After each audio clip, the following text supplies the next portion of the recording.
नमस्कार दोस्तों, क्या आपके अडेनियम के पौधे पे कलियां और फूल नहीं आती हैं? क्या कलियां आती हैं तो फूल बनने से पहले गिर जाती हैं? क्या आपके अडेनियम के पौधे पर लंबे समय के बाद फूल आती है, यानी कि काफ़ी अंतराल में फूल आते हैं?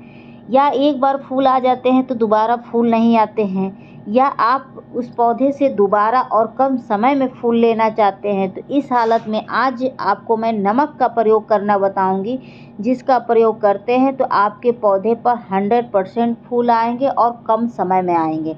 अगर एक बार फूल आ चुके हैं तो दोबारा बहुत जल्दी फूल आने के लिए आपका पौधा रेडी हो जाएगा। तो उसके लिए आप मेरे वीडियो में बने रहिएगा। तो चलिए हम इस प्लांट से रिलेटेड आपको कुछ बता दें कि फूल पाने में और कौन कौन सी चीज़ों का अहम रोल होता है। उसके बाद हम नमक का प्रयोग कैसे करना है पौधों में वो बताएंगे। तो सबसे पहले ये हम बता दें कि जो भी फूल वाले पौधे होते हैं उन्हें अच्छी खासी धूप दिखाइएगा। जब धूप पाते हैं पौधे तो उन्हीं पौधे की ग्रोथ भी अच्छी होती है और उन्हीं पौधे पर फूल और कलियां बहुत अच्छे से आती हैं और पौधा हमेशा स्वस्थ रहता है, जल्दी ख़राब नहीं होता है, यानी कि जल्दी बीमार नहीं होता है और पौधा हमेशा आपके गार्डन में टिका रहता है। तो एक चीज़ का ध्यान में रखिएगा कि धूप वाले पौधे हमेशा धूप में ही शिफ्ट करने चाहिए, तब जाके उनकी ग्रोथ और फूल देखने को मिलती है। उसके बाद अगला ज़रूरी ये होता है कि अगर आपने गमले में पौधा लगाया है तो ध्यान देने वाली बात होती है कि गमले की मिट्टी सीमित होती है और सीमित मिट्टी में पौधे को ग्रोथ करना रहता है। और जब पौधा ग्रोथ करता है उसी पे अच्छे से फ्लावरिंग वगैरह आती है। ठीक है, तो उसके लिए क्या कर सकते हैं कि पौधे की मिट्टी में कम से कम 2 बार खाद दीजिए महीने में, ताकि आपके पौधे की जो मिट्टी है वो रिचार्ज होती रहे और कंटिन्यू फ्लावरिंग वगैरह पौधे के ऊपर आती रहे दोस्तों। ठीक है, इस चीज़ को ध्यान रखिएगा और एक ही खाद को 2 बार रिपीट ना करिएगा, बदल बदल के करिएगा, नहीं तो एक ही खाद को 2 बार रिपीट करेंगे तो आपका पौधा अचानक से ख़राब भी हो सकता है। इस चीज़ को ध्यान रखिएगा और साल में एक बार पौधे की कटाई छटाई कर दीजिएगा, क्योंकि कटाई छटाई से ये होता है कि पौधा घना होता है, बूशी होता है। जब घना होता है, बूशी होता है, उस पर ढेरों कलियाँ और फूल आते हैं। ठीक है, तो ऐसा नहीं है कि एक ही आप ब्रांच पर ढेरों फूल पालें, तो ऐसा भी संभव नहीं होता है। तो उसके लिए ब्रांच भी ज़रूरी होता है, तो यह कार्य ज़रूर करिएगा। उसके बाद अगला ज़रूरी कार्य ये होता है कि आप अपने पौधे की मिट्टी में हमेशा पानी चेक करके दीजिएगा। न पानी की अधिकता हो, न पानी की कमी हो। पानी की अधिकता से पौधा खराब हो जाता है और पानी की कमी से कलियां खिलने से पहले गिरने लगती हैं। पौधा अचानक से मुरझा जाता है, पौधे की पत्तियां पूरी पीली हो जाती हैं, पौधा अचानक से कभी कभी डेड कर जाता है। ठीक है, और अगला ज़रूरी काम ये है कि आप चाहते हैं कि जो आपके पौधे की कोडेक्स है वो मोटी रहे, स्वस्थ रहे, तो एक बार ज़रूर कटाई छटाई कर दीजिएगा, क्योंकि जब हम ऊपर की ब्रांच कट कर देते हैं तो नीचे का कोडेक्स मोटा वगैरह होता है। और खाद वगैरह समय पर देते रहिएगा, धूप दिखाते रहिएगा, पानी का ध्यान रखिएगा। उसके बाद अगला महत्वपूर्ण कार्य होता है कि आप अपने पौधे की मिट्टी हमेशा अच्छी तैयार रखिएगा। ऐसी मिट्टी जिसमें आप पानी डालें और छनके निकल जाए, पानी का ठहराव ना हो। उसके लिए आप क्या कर सकते हैं कि नॉर्मल गार्डन की मात्र 10% आप मिट्टी लीजिएगा, उसमें आप 60% के करीब उसमें लाल वाली बालू डाल दीजिएगा, उसमें आप कोकोपीट मिला लीजिएगा, फंगिसाइड पाउडर मिला लीजिएगा। उसके बाद एक अच्छी पॉटिंग मिक्स तैयार करके आप पौधे को लगा दीजिएगा। ठीक है, क्योंकि इसमें मिट्टी की अधिकता ना करिएगा। मिट्टी की अधिकता होती है तो ये पौधा बहुत जल्दी ख़राब हो जाता है, गल जाता है। अक्सर आप लोग नर्सरी से यही पौधा जब ख़रीद के ले आते हैं तो यही गलतियां कर देते हैं, मिट्टी अच्छी तैयार नहीं करते हैं और पानी आपको नहीं पता होता है कि कैसे देना है। तो ये 2 चीज़ों का ध्यान रखिएगा, मिट्टी अच्छी देनी है और पानी हमेशा हिसाब से देना है, क्योंकि जो ये पौधा होता है इसे अधिक पानी नहीं पसंद होता है। अधिक पानी होता है उसके कारण इसका कोडेक्स गल जाता है, इसकी जड़ों बहुत जल्दी ख़राब हो जाती हैं, फंगस के चपेट में आ जाती हैं। और जब आपके यहाँ कंटिन्यू बारिश 3 4 5 दिन वाली होती है तो एक चीज़ का ध्यान रखिएगा कि बारिश में इस पौधे को न रखिएगा। जहाँ तक आपसे हो सकता है बारिश की पानी इसके ऊपर न पड़ने दीजिएगा। अगर 1-2 दिन की पड़ जाती है तो उससे कोई प्रभाव नहीं पड़ता है, लेकिन कभी कभी ये होता है कि कंटिन्यू 10 दिन 11 दिन तक बारिश होते रह जाती है, तो उस हालत में इस पौधे के गलने के चांसेस बहुत ज़्यादा बढ़ जाते हैं, क्योंकि जो इसका कोडेक्स होता है उसमें ऑलरेडी बहुत ज़्यादा पानी भरा होता है। और ऊपर से कोई और पानी पड़ जाता है तो ये पौधा ख़राब हो जाता है, क्योंकि जो बारिश का पानी होता है वो हर पौधे के लिए नहीं होता। स्पेशली सकुलेंट बिरादरी से जो भी पौधे बिलोंग करते हैं, तो ये सकुलेंट बिरादरी का पौधा होता है, तो इस चीज़ को ध्यान में रखिएगा। इसके अलावा कोई और भी सकुलेंट बिरादरी के जो पौधे होंगे तो उन्हें भी आप बारिश के पानी से बचाइएगा। फिर देखिएगा कि इसका पौधा कितना स्वस्थ होगा। कोडेक्स मोटी होगी, यानी कि ऊपर की ब्रांच मोटी होगी, नीचे का जो ये एरिया होता है ये मोटा होगा। ठीक है, इस चीज़ का ध्यान रखिएगा।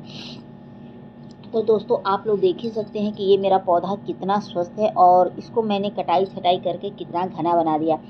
और मैं पिछले कुछ समय पहले वीडियो डाली थी तो उसमें आप लोग देखे ही होंगे कि कितना हैवी इस पर फ्लावरिंग वगैरह हुई थी दोस्तों। तो आप जाके पिछले वीडियो में देखिएगा। तो इस खाद को अगर आप डाल देते हैं तो आपके भी पौधे पर बम्पर फ्लावरिंग होगी जैसे उस समय हुई थी। तो मुझे दोबारा फूल लेना है तो मैं इस खाद को मैं फिर से डाल रही हूँ, ताकि उसी तरीके से फिर से इस पर फूल आना शुरू हो जाए। ऐसे तो एक आध दो फूल आ रहे हैं, लेकिन डाल दूंगी तो और अच्छे से आएंगे। तो खाद के रूप में सबसे पहले मैंने फंगिसाइड पाउडर लिया। फंगिसाइड पाउडर इसलिए लिया है कि जो ये एडेनियम का पौधा होता है बहुत जल्दी फंगस के चपेट में आ जाता है, जिसके कारण इसका कोडेक्स गल जाता है, जड़ें सड़ जाती हैं, जिसके कारण ये पौधा बहुत जल्दी बेकार हो जाता है, मर जाता है। तो महीने में एक बार फंगिसाइड पाउडर बहुत ज़रूरी होता है इस पौधे की मिट्टी में डालना। अगर आप डाल देते हैं तो ये पौधा हमेशा स्वस्थ रहेगा और कभी ख़राब नहीं होगा। इस बात को ध्यान में रखिएगा। ठीक है, कुछ करिए या ना करिए फंगिसाइड पाउडर ज़रूर डालिए, क्योंकि फंगिसाइड पाउडर ही ऐसा होता है जो मरते हुए पौधे को बचा देता है। अगर जड़ों में फंगस लग गया है या मिट्टी ख़राब हो रही है या कोई भी समस्या उत्पन्न हो रही है, उससे आपके पौधे सुरक्षित रहेंगे। इस बात को ध्यान में रखिएगा। थोड़ा सा आज बोलने में दिक्कत हो रही है क्योंकि मुझे सर्दी जुकाम भी हो गया है। उसके बाद चलिए हम पानी ले लेते हैं, इसके साथ और भी कौन सी चीज़ें मिलाते हैं वो आपको दिखाते हैं दोस्तों। तो मैंने इतना पानी ले लिया और पानी में मैं चूना डाल रही हूँ। तो चूना का प्रयोग मैं हर महीने में 2 बार डाल दे रही हूँ। ठीक है, यानी कि मंथ में मैं 2 बार डाल रही हूँ। इसको डालने से ये होता है कि पौधे को भरपूर मात्रा में कैल्शियम मिलता है, जिससे पौधे की ब्रांच मोटी होती है, कोडेक्स यानी कि मोटा होता है, जिससे पौधा स्वस्थ रहता है और फूलों और कलियों से भरा रहता है। दूसरा फ़ायदा ये होता है कि ये फंगिसाइड का भी काम करता है, कीटाणुओं को भी मारता है और पौधे को भी सही रखता है। जिस पौधे की पत्तियां जल रही हों, अचानक से कोने कोने देखिएगा जल जाती हों, पीली हो जाती हों, कलियां जल जाती हों, तो उसको ये सही करता है। उसके बाद मैंने ये एप्सम सॉल्ट लिया है। एप्सम सॉल्ट डालने से ये होता है कि मिट्टी एसिडिक होती है। जब मिट्टी एसिडिक होती है तो पौधे की जड़ों का निर्माण बहुत अच्छे से होता है, पौधा ग्रोथ करता है। इससे फूलों की संख्या बढ़ती है, फूलों का साइज बढ़ता है, कलियों का साइज बढ़ता है, पत्तियों का साइज बढ़ता है, कोडेक्स का साइज बढ़ता है। और नहीं तो पौधा बहुत डार्क ग्रीन हो जाता है, यानी कि जो पत्तियां आती हैं पूरी डार्क ग्रीन में हो जाती हैं। कोई भी समस्या होती है वो सही हो जाती है। तो इसका भी प्रयोग आप महीने में एक बार करिएगा, 1 चम्मच आप अपने पौधे की मिट्टी के अनुसार, और इसको अच्छे से घोल के डालिएगा ताकि कोडेक्स वगैरह पर कहीं चिपके ना और आपके पौधे को नुकसान ना पहुंचाए। इस बात को ध्यान में रखिएगा। उसके बाद मैं ये सेंधा नमक का प्रयोग कर रही हूँ। सेंधा नमक का प्रयोग करने से ये होता है कि मिट्टी की एक तो ताकत बढ़ती है, क्योंकि सेंधा नमक डालने से मिट्टी के अंदर कोई चींटियाँ लगी हैं, कोई ऐसे कीड़े मकोड़े लगे हैं तो उसको भगाता है। अगर पौधे की जड़ों में कोई ऐसी गंभीर समस्या है तो उसको भी ये ठीक करता है नमक। तो आप मेरे पर भरोसा करके नमक का प्रयोग करिए और फिर देखिएगा कि आपके पौधे स्वस्थ रहेंगे। लेकिन मात्रा का ध्यान रखिएगा, जितना मैंने मात्रा लिया उतना ही लीजिएगा, अधिक ना लीजिएगा। अधिक लेंगे तो देखिए नमक तो नमक होता है, पौधे को गलाने में ज़रा सा भी हिचकेगा नहीं, ये संकोच नहीं करेगा, पौधे को ख़राब कर देगा। कम मात्रा डालेंगे तो पौधे को फ़ायदा करेगा। नमक ही नहीं, कोई भी अगर चीज़ डाल रहे हैं पौधे में तो अगर आपको न जानकारी हो तो उसकी मात्रा कम कर दीजिए, फिर देखिएगा कि वो पौधे को सूट करता है। ठीक है, तो एक बार इसका आप प्रयोग करके देखिए, बहुत अच्छा आपको रिजल्ट मिलेगा दोस्तों। तो एक चीज़ और नोटिस करिए कि मैं पानी डाली और तुरंत मेरा पानी ऐसे छन के निकलने लगा दोस्तों।